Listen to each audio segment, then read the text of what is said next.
All right, going on with the presentation then. Okay, thank you, President Barry, or excuse me, President Thorpe and Trustee Watts. I've gotten used to President Barry, but now I got to get used to the mode of President Thorpe. So, and I appreciate John going through those tours too, because he reported back to me, and it was also helpful to me to kind of hear what he's been doing. So I do have is the share up there? Or no, it isn't. Let me see if I can share that again. Okay, so I'm going to ask everyone to hold their questions to the end on this portion. I'm going to have my team with 3 principals coming in at each level, Mr. Higgins, Ms. Rima Hassan, and Mr. Martin. So we'll kind of go over that, and then I'll allow them to all kind of still be part of this, and you could ask questions of them depending on the level after we get through that, if that's okay, President Thorpe. Whoops. Okay, sorry, it's the clicking on this here when I share the screen is a little sensitive. So just to give the board, here's where a little bit of the modification. So this plan is still the plan from the 26th of October. Now the dates and things have changed, obviously, because we're into the second semester already. You know, we had talked about phasing in, we talked about bringing all secondary back. And you might recall when you approved the plan, one of the big issues at secondary was that we needed some time for planning and changing the schedules. Now that we have the schedules changed, even during the virtual piece, we're ready to move on either in person or virtual with the plan. And again, the principals will be speaking specifically, but we've met with the union as well, and we appreciate, you know, their involvement in the plan. And we also know that they have different positions that they're making regarding safety, and we appreciate that. We welcome that, and we understand that.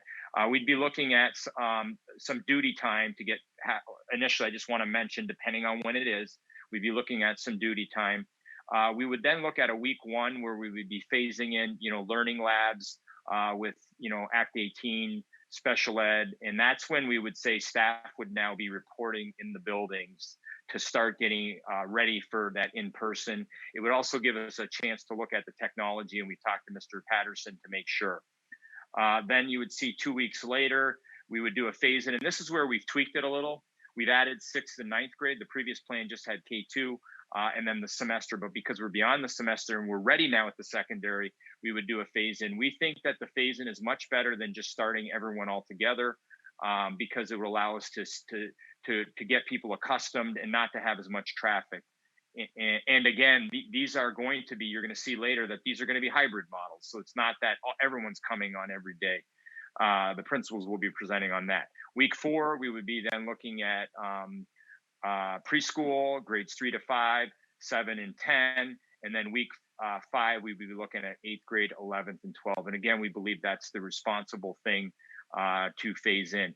I would also say that as we're looking at vaccine priorities, it wouldn't just be this staff, but we'd be looking at all staff in the district that may have close contact with students and others. But it would make sense to start sending the staff that would be at those levels sooner, that they're getting contact with students, and that would help with our prioritization. Although we would be looking at classifications like bus drivers that we know will have close contact every day, and they would obviously be another area along with special ed. And it'd be great if the health department is this week able to get all the special ed teachers, especially those from the Act 18 most fragile programs, vaccinated. So I'm going to go into the specifics with the plan here. And again, I mentioned, you know, how the learning labs would then begin, and that, you know, we had the learning labs, we showed the data, and then at one point we did have to put a pause into the learning labs. But we know that our students need some instruction, and I'm not going to go into all the detail because we've done it before, but that was just a ability to allow all our students, but especially the special education students and, you know, English language learners and newcomer students, to get some face-to-face instruction with our teachers on a limited number. And we've worked with the unions and other groups with that. As mentioned, Act 18, those are some of the concerns that we've had, that we know, in talking to Mr. Asali, to make sure that those students get the support they need. And they would actually, because they would be like a learning lab size, Act 18 classrooms would be the classroom that would be every day, because they would be, they're already limited numbers. You know, you might have 6 to 8 maximum. So those are the classrooms over at the Howe Heights campus that actually could come in every day and not in a hybrid, because of the way Mr. Asali has mapped that out with his staff. On the hybrid start times, this is something that I've talked about at the board, and we've looked at long term. As you're aware, we changed some of the times during virtual, but we did make some shifts because we did not, and I've made this public comment, we did not think it was prudent to have, high school students getting up to start class at 7:15, for example. We're because we're looking at a 4 hour and 40-minute day. It makes sense right now. Transportation would be a difficult situation for if we were on a regular schedule, but there's still ways to get around that. There might be some costs. So long term, we want to look at start times for all the schools. We know the data, but we were able to get a modified start time so that we would make sure that we're not getting kids up so early in the morning when they have the 4 hour and 40-minute day. So these are the times. We've publicized it, and that's already been going on with the virtual learning program as well. And the reason we can't have them all at the same time is two things. Some of the trustees have mentioned, some just having a little bit of buffer time where high school students can help the elementary or being online. And then secondly, just with the busing, because if we're in person, we're going to have busing, and that we need some separation of the different levels for the transportation, given our current transportation staff. So, okay. And I am going to turn this over. I see Mr. Higgins in, and I'm going to turn this over to him for this portion of the presentation. He's the principal at William Ford, and he's also the ADSA union president for the principal union. Good afternoon, President Thorpe, trustees, Dr. Maleko, and a welcome and congratulations to Trustee Watts and Trustee D'Ambrosio. Pleasure to have you. Pleasure to be here this Saturday afternoon, early evening, representing elementary administrators in Dearborn. Before we take a look at this slide, which has the elementary hybrid framework, I would like to acknowledge and give credit to all the elementary administrators, as well as the committee that Dr. Choko put together of elementary teachers that represented all the elementary schools. Their input and their expertise and their representation and their experiences truly made this a collective and a collaborative product. So hats off to them, because a lot of effort and their true passion and true desire to do what's best for our kids really shine through. So what you see on this this slide is the framework for really it's the teacher's hybrid schedule.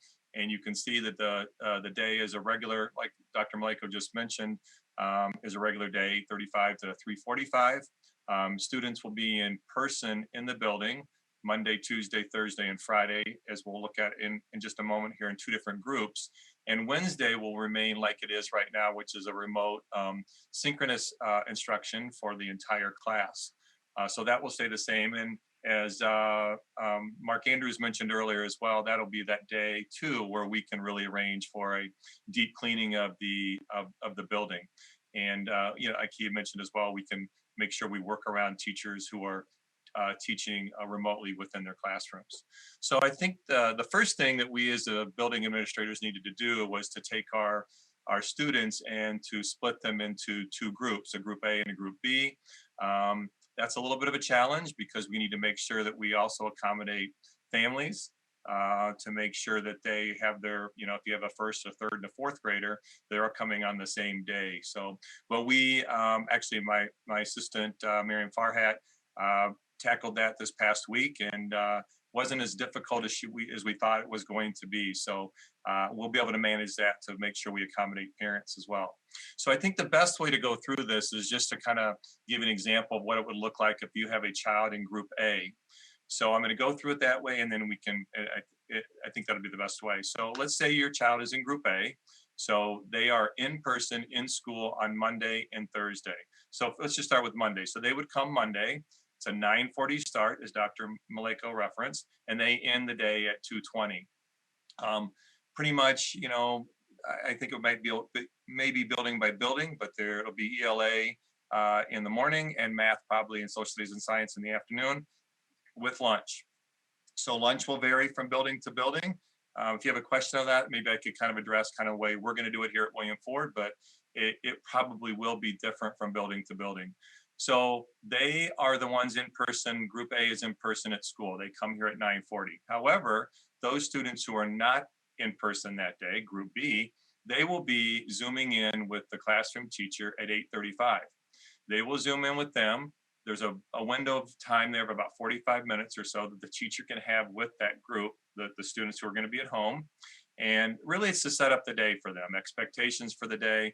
There may be an opportunity for a small mini lesson, perhaps even a one-on-one. It's kind of teacher's choice there, but it's really a day to touch base, to take attendance, and to set the day schedule for them, for the students. They will also have an opportunity to do that at the end of the day as well, to do attendance in the afternoon and to maybe debrief from the day if there's any questions as they move into the next day.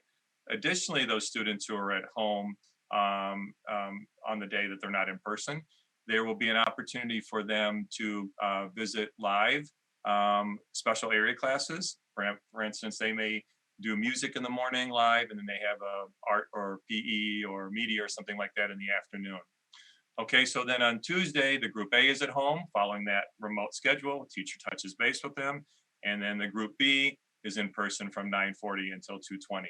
And then on Wednesday, everyone, the whole class is at home. It'll be kind of like we're doing right now. It'll be an opportunity for the teacher to maybe revisit something that was happened on the lessons that took place on Monday and or Tuesday, or hopefully new material. We can move forward with that. And then that would be then followed up again on Thursday and Friday. Same schedule as Monday and Tuesday. As you're looking at this framework, you can see that at the end of the day, there's extra planning time for teachers at the end, knowing at the end of the day, knowing that you're also planning for asynchronous work at home. Although they've already been doing that, this is just really honors the excellent and outstanding work our teachers are doing. So I said I would mention a little bit about lunch just briefly, and then I can take your questions. But lunch, as far as we know, the last we heard from our food services from Josh and Jeff was that we would be doing a hot lunch, at least in elementary school.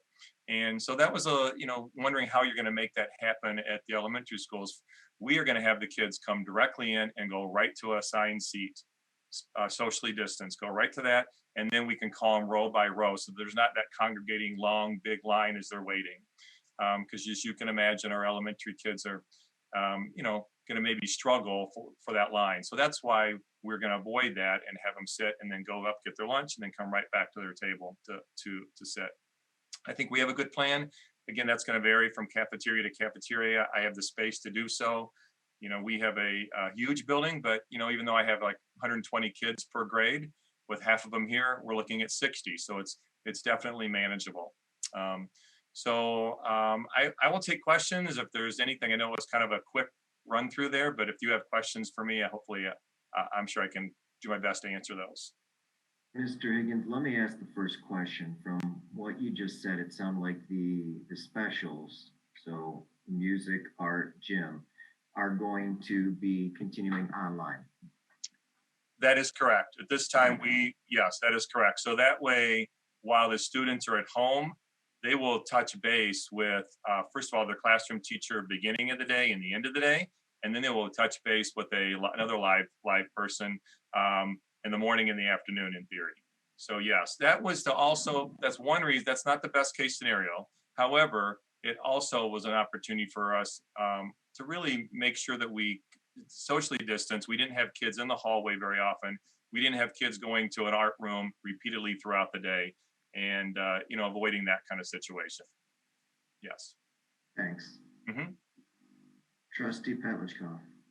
Okay, so yeah, I'm trying to kind of understand what the students who are at home during their off days are doing with that full day. So they're getting a half an hour touch base with the teacher first in the morning before the regular class day starts. Then a couple of times they're going to be doing some outlier, gym, art, music. What's the other time going to be filled with? Are they going to be doing just asynchronous work on their own at that point, or are they going to be under the tutelage of the same teacher zooming into that classroom, or are they going to be with some other teacher? No. So that's a great question. So there's a little bit of everything you just mentioned, actually. So there will be the touch base at the beginning to set the day from the classroom teacher. There will be that at the end of the day to debrief. And in between, there will also be those special area classes that they will be able to meet with those teachers live. Something that is kind of frankly has been really lacking where we are right now. So we're looking really forward to that. I know our special area teachers are as well. There will be asynchronous work that will be assigned, correct, during the day. So that will happen. But at the same time, it is my guess that a lot of that opportunity with our ELDs, our ICs, our ECS, those small group instruction could also be taking place during those times right there, because that's kind of what's happening right now. Because the time that they're in person, the classroom teacher is going to have, say 10 to 12 kids likely in their room. That's all, because you split a class in half. Our numbers in Dearborn we're very blessed and fortunate to have low numbers in our classes. So the teacher is going to have really small groups already in class. So our ELDs and ICs and ECS will be able to work with those kids at home virtually, kind of like they're doing right now. So I think there will be touching base with them throughout the day, and that when they're not, there will be assigned asynchronous work for them to do. So I just want to understand what the parents are going to be. Are the parents going to, because you're trying to group the kids together by siblings, I'm assuming. Mm-hmm. So is it going to still be similar for the parents and at home for those kids who are on the off day where they're at home? When are they going to be trying to manage these two kids getting on? Are they doing that already in a similar fashion, or because you got one kid going then to music and one kid you're trying to get back into a classroom, and if you got a third grader and a fourth grader, or a first grader and a third grader who need supervision to manage that time, I just want to make sure that the parents aren't going to have such a shift. Well, unfortunately, until we are all in school every day, all day, there's going to be some, I can't tell you how much I reach out to the parents all the time and tell them how much we appreciate everything they're doing. And they really have. They're the true heroes here, seriously. They really, really are. And so I can't thank them enough. But yes, we're still, while they're at home, they are going to be, still probably having to manage those times. And kind of like they're doing right now remotely. So there will be a couple days. We're hoping though there's a lot more opportunity. Our kids are unreal though. They've done some amazing things and able to manage themselves. A lot of them, I've seen it even with first graders. They are working right along with a teacher at times about helping them manage technology and, miss, you need to go it this way. We're going here. I mean, they have been amazing. So I think they've come a long way with that. I don't know if that's a good thing or a bad thing. I think we've developed some pretty incredible skills through this whole process. But but unfortunately, Trustee Petlichkoff, we still are going to really need the help from parents on those couple of days until we are back all full time. Okay, thank you. Mm-hmm. Trustee Watts. Okay, so to go back to the beginning, so to go back to the weeks that were presented, I noticed that in week 3.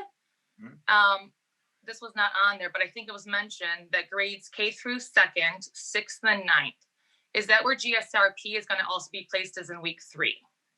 No, so I don't know. I'd have to have somebody else, one of the executive directors, could maybe address that. Why the GSRP was there? Yeah, I can comment on that. Okay. Dave, I can comment. I'm going to put that back so you see the schedule. It's because of the phase-in model. It was a decision that was made. And at the time we were dialoguing with the board to see how we can do it. And we just felt like, because a lot of the GSRP and whatnot classes are in the buildings, right?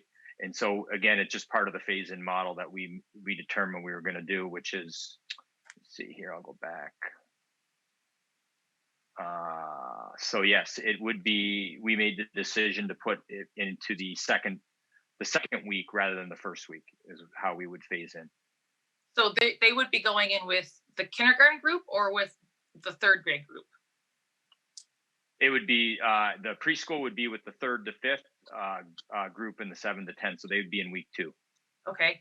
And then when do the seniors, what's their last day? The last day of the school year? Yeah, because don't they usually get out in May, correct? Yeah, It's right after Memorial Day. I don't Yeah, remember the it's, well, exact date it's right now, before Memorial Day. It's usually like or before, sorry. Would we entertain the idea of maybe, because they're going to have a shortened calendar year, would we entertain the idea of maybe bringing them back earlier, knowing that they're going to be they're going to be leaving school early? At this point in time, I've heard that, but we're talking about 1 to 2 weeks, and Mr. Martin will be in there soon. We have to at some point make a decision and move on, because there's a lot of different opinions, and we felt like this would be the best model because of the fact that 6th and 9th graders have not yet been in the buildings or been with and usually they get an orientation. So we felt like the orientation for the new students coming into the high school, where the 12th graders, they've been in the buildings the last several years, other than last year, of course. So that decision was made. Mr. Martin will probably tell you, look, they're doing very well online. And so, our 12th graders have probably got that system down. Now, I'm not saying it's working for everyone, but overall, we're hearing good things coming from our teachers to our students. And so our decision was to we felt like the 6th and 9th grade was more important to get them in sooner because of the fact that they haven't been in the buildings yet. Okay. All right. So then moving on to the elementary. So there was mention about the asynchronous specials. So how long would those specials on the asynchronous days, the specials would be live. How long time period would those lives be? Okay, great question. We are planning optimistically for a return, full-time return. So we are actually planning for 45 minutes. However, in reality, they were probably going to be 30-minute long length times. Okay, so right now we're looking at asynchronous time, 2 hours in the morning and 2 hours in the afternoon. And out of the 2 hours, 30 minutes would be with a live special teacher, correct? You may have 30 in the morning and 30 in the afternoon, if that's what you meant. Yes. Okay, but are we looking then to split it up so that at least during their asynchronous time, those 2 hour blocks, are we separating it so that we can say that they have some live session in the morning with one special and some live session in the afternoon? Is that going to be possible? Yeah, we will do our best. Okay. My colleagues are incredibly skilled in schedules, and I got to give major credit to Bob Addy.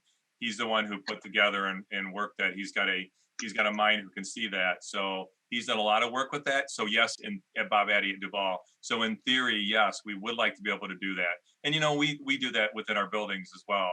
We make sure that we don't you don't have back-to-back prep or special or something in the morning. Yeah, I'm sorry. Go ahead. I'm sorry, I didn't mean to interrupt. So for an asynchronous day, and your child would be beginning the day with the teacher, just kind of starting some social emotional, maybe seeing how the day is going, giving them a schedule. They would be then wrapping up at the end of the day. And then in between, you would have one special touching base, one live special in the morning, one live special in the afternoon, so that there's engagement on those asynchronous days with the students, with at least their main teacher and then 2 specials, correct? That is absolutely our goal. Yes. Okay. And then the other thing is that when the children are back in school on their live days, obviously they have the 2 hours in the morning and the 2 hours in the afternoon. Is the expectation that, I guess, are we less heavy on the instruction and just really trying to increase the social and emotional connections? What is the balance that we're trying to put out there and encourage? These are great questions, Trustee Watts. You really are. Sorry. No, they're great I questions. didn't mean to put you on the spot. No, and I appreciate that and respect. We know the social and emotional component has really been lacking. I mean, I have kindergartners who have never been in my building, and it really, that's hard. And 6th graders and 9th graders, for that matter, have not been in middle and high school. So that's a major part. We have the 2 hour blocks with that probably have likely a break and then lunch in the middle of it.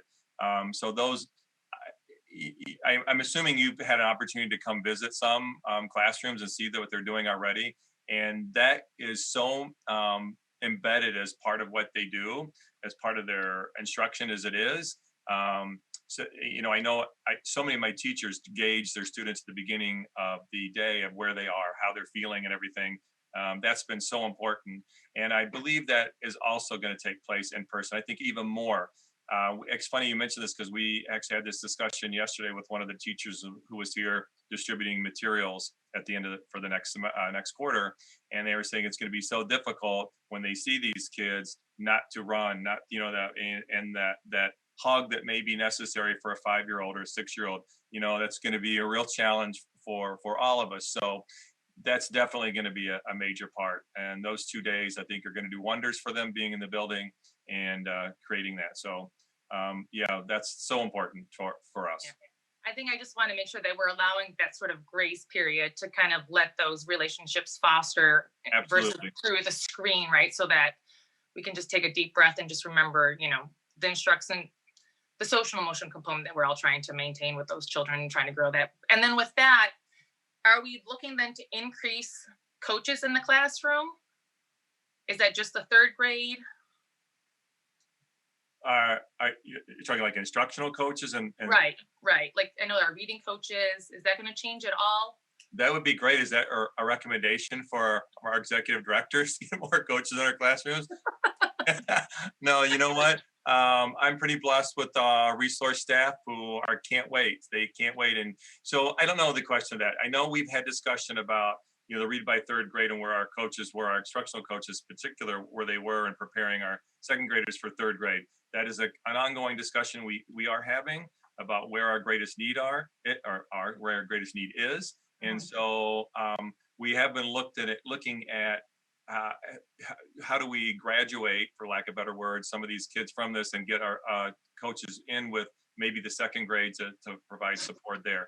So that's ongoing as we see. I think a lot of it's going to depend. We just did recent assessments with NWEA and DRAs recently, so we'll get a good gauge of where our kids are. And once we return in person, we'll probably see even better, so we know where to really allocate our resources and make sure we're doing and meeting the needs of our kids. And then I'm sorry, one more quick question. So in terms of Schoology, is there technology within Schoology so as a teacher you can see who's clicked on a link for asynchronous work and who has not clicked on a link? I don't know the answer to that. Okay. Yeah, there are a lot of provisions. I don't know all the detail, but I know we presented that way back in August. There's definitely functions where the teachers will be able to check to see who's been, if necessary. Okay, perfect. Thank you. Trustee D'Ambrosio, I believe you had your hand up earlier. I did, but my question was answered. Thank you. Any further questions, Trustee Moser? Yeah, I have a question about Wednesday, since it's going to be, for sanitization. So are we still giving the teachers the option to work from home on that day? Yeah, I can comment on that. That is something we can be flexible on the Wednesday, definitely. But if they need to come in for some reason, and I confirmed that with Dr. Chokol, but yeah, we only want people in the buildings when they need to be, but sometimes they may need to go in for planning or getting materials and they're allowed, again, social distancing. And I think that's one of the areas, Trustee Mosip, that we've been leaders, not only in the county and the state, with how we've been maintaining health and safety. And I know board trustees have been helped guide with that as well and supported our decisions.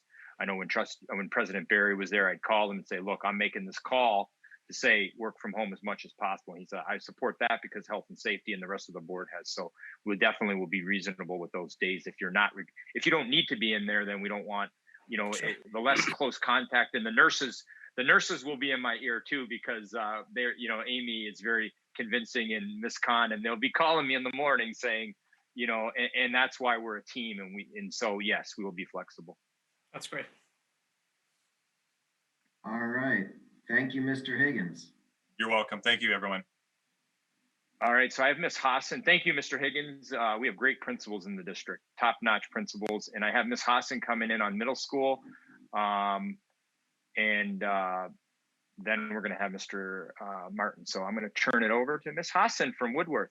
Well, good afternoon, everyone. I know it's been a long day for you guys, so thank you guys for everything that you do for our students and our community members.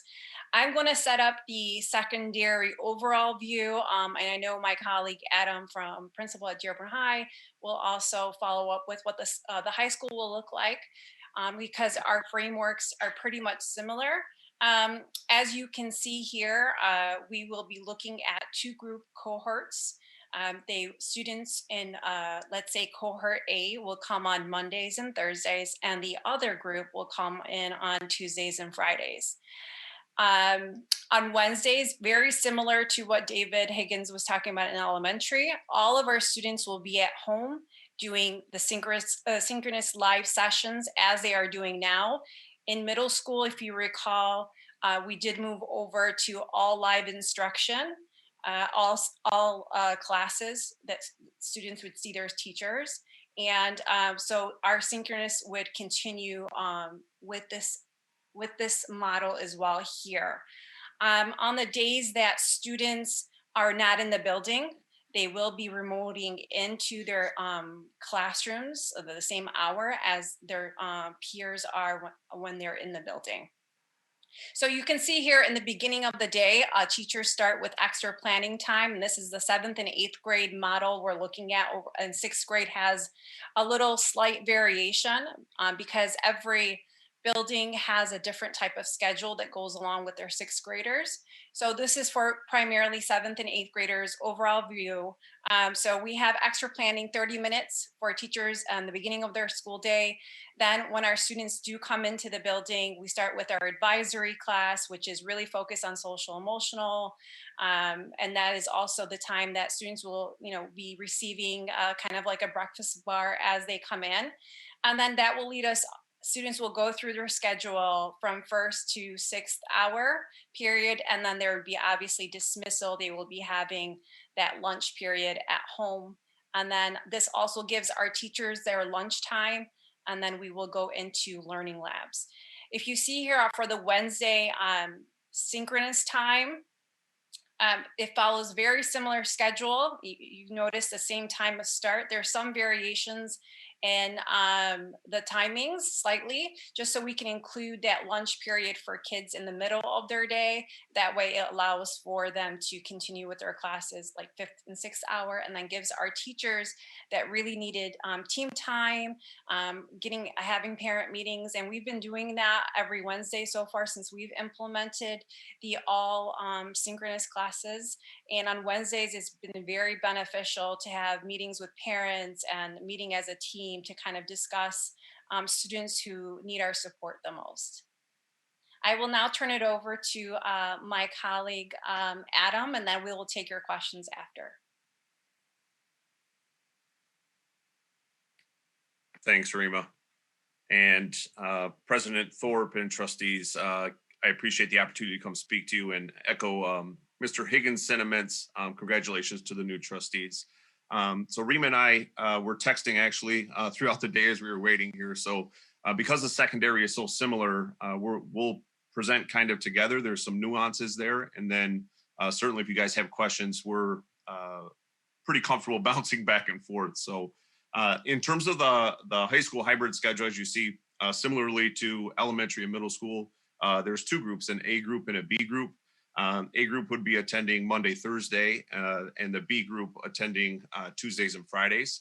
And Wednesday would be the all synchronous, which is similar to the other 2. At the end of the day, there'd be lunch and then additional teacher planning time. And then Monday, Tuesdays, Thursdays, and Fridays offers an opportunity for learning labs. Those would be virtual for students that need it. Also student work time as well. And we've seen a lot of progress there with kids reaching out to us, not as many as we'd like, certainly, but kids reaching out to us for makeups or help or whatever that would be in the fully remote world. On the day that students aren't in building, like Rima said, that the rest of the students would be remoting in. So students would still be receiving 5 days of instruction. 2 of those days they'd be live in building. The other 3, they would be virtual, which is what we've kind of grown accustomed to. Certainly from our end, as we were looking at it, and I know Trustee Watt, you asked a question about the social emotional learning and the connectedness. When we looked at all the options of getting kids back into the building, being able to bring in all kids, this really maximizes our ability to see kids and put a value on that social emotional learning. So this is kind of our structure. I don't know. The one thing I did want to mention is that 15-minute add-on there from 10:10 to 10:25. When we were coordinating with Dr. Green over at Michael Berry, we needed some additional time at Fordson Edsel and at Dearborn High. We have a good amount of students that spend either the first 3 hours or the last 3 hours at Michael Berry or at DCMST, frankly, for blocks of classes. So we added in some additional transportation time. The thinking was that would be the time where kids would be able to eat their, I guess, snack breakfast, snack lunch, although we haven't really clearly figured out all of those details yet, but that's why you see that 15-minute add-on there. I guess we can open it up now for questions. Rima? Let me start with a couple of questions. Sure. First one, Adam, would be to you. So when I'm reading this schedule and that 10:10 to 10:25, I see the transfer to DCMST for Group A only happens on a Monday, and for Group B only happens on a Friday. Is that intentional that they'll only be going over to DCMST one day? And then I see it on Wednesday. No, that should be every day. Thank you. Yep, sorry. The question for both of you, Adam and Reem, will be, how is this going to work for the teachers, where they are going to be in person with some of their students and virtual for the other half of their students? How are we going to help the teachers with are they really connecting with all the students when you can't necessarily see everyone at once, and making sure that the pacing is still happening? All right, I guess Adam is waiting for me to say that. Well, with many challenges that teachers are currently facing, we know that this is going to also be possibly a challenge. The thing is, though, with our mitigation plan, teachers wouldn't be allowed pretty much to do as they used to, which is work with kids very closely in small group, walk around classrooms. So they would primarily have to be at their desk. And we figured, we know as educators that asynchronous work for our secondary students really wasn't working. And that's why we've made that shift. And now you see that now in the high school going to do all of their live sessions in one day, because our kids need that everyday interaction with their classroom teacher. If that means virtually or means in person, as long as they're doing that, we know that that's the most important. And we know that there are going to be hiccups, and that is something that I know our administration is going to work through, and we're going to do the best that we can to make sure that we have the best, the student interests, at the heart of it. So I don't know, Adam, if you want to add anything to that. Yeah, so President Thorpe, I think the question was instructionally, right? How's that going to work, having some kids in class and some kids at home? And I think Rima said it best. I think realistically, given the constraints and all the mitigation strategies, in-class instruction probably this year isn't going to look like it did last year up until March, right? So I think putting kids in groups and a teacher moving throughout the classroom, teacher, maybe using proximity to help a student isn't going to happen. And I don't know that it should happen. So it was kind of, as we kind of looked at everything, what is the best case scenario in terms of being able to provide some level of instruction daily? Because what we saw first semester at the high school, and I know at the middle school as well for the first card marking, was that asynchronous time wasn't maximizing the resources that we had. So this was a creative solution to a problem. I trust that our teachers are going to kill it and do their best with it, because really everything that we're talking about falls on the shoulders of teachers, and I just want to commend the work that they've already done, and I know the work that they're going to do going forward, regardless of what happens, whether we stay remote, whether we bring our 100% back, or whether we do hybrid. I do agree, though. I don't have a clear design in my mind on how that's going to look. President Thorpe, but I do believe that our teachers will be able to make it work because they've been able to move mountains thus far. So. Thank you. Additional questions? Keep seeing the same hands going up. Let's start with Trustee Petlicoff. One of the questions, and this is going to go for Mr. Higgins as well, that a couple of comments came from the community was about Chromebooks in the classroom, and are we going to be able to handle the volume of need to plug in? The remote business is already handled. Kids are at home and have that opportunity to plug in. But are they going to be as reliant with the bringing in their laptops into the classroom setting, since we're doing this hybrid program where the teacher's sitting at her desk and teaching things? Well, I will speak for elementary. Oh, sorry, Rima, go ahead. I was just going to say, just like with anything, kids sometimes forget to bring in their pencils to class. This does happen, and we need to be prepared for that. And our technology department has really worked really hard to make sure that we get the proper technology in the hands of those families. And this is in the planning phase. We are taking that into account, and we're keeping it in mind. And as our new orders of Chromebooks are coming in, we are already delegating how many we want in each classroom just to have on reserve, if you will. So, I mean, for example, I received a Chromebook cart, and we divided it into having only 16 placed, so that way the classroom each classroom has enough on reserve. So these are things that will come up, and I know that Dave is going to talk more about it, but it's still in the works for sure. So it's a great question. Okay, yeah. And on reserved for all of you, does that mean on reserved fully charged? Because I can imagine a lot of kids might bring their Chromebook with them, but it's got to be plugged in after they sit down for half an hour, and you're not going to have that availability then. Sorry, David, I didn't mean to interrupt. That's okay. No, I as Rima said, it's exactly what we've done. When we're getting Chromebooks in, we're dividing those amongst carts and making smaller carts. So I have like 15. So those are plugged in.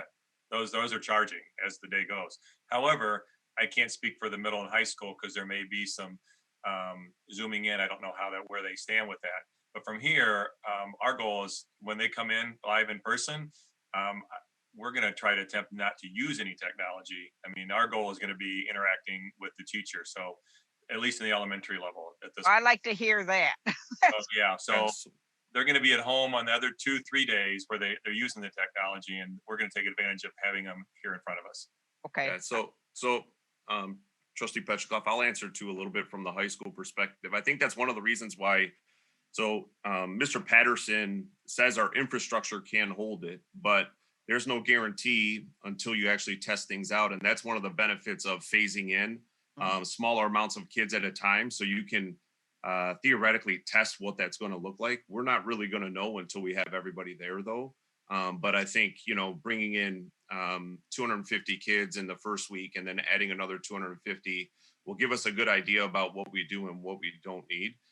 The other thing that I would like to say is, with our teachers' inability or discomfort, following the mitigation plans of being able to move kids around and connect with kids, I just want to speak to the work that they've done in developing technology, things like Nearpod and Jamboard and other ways for kids to virtually collaborate with each other, that I do not believe they'd be comfortable doing in a normal setting, classroom setting for the kids that are in there.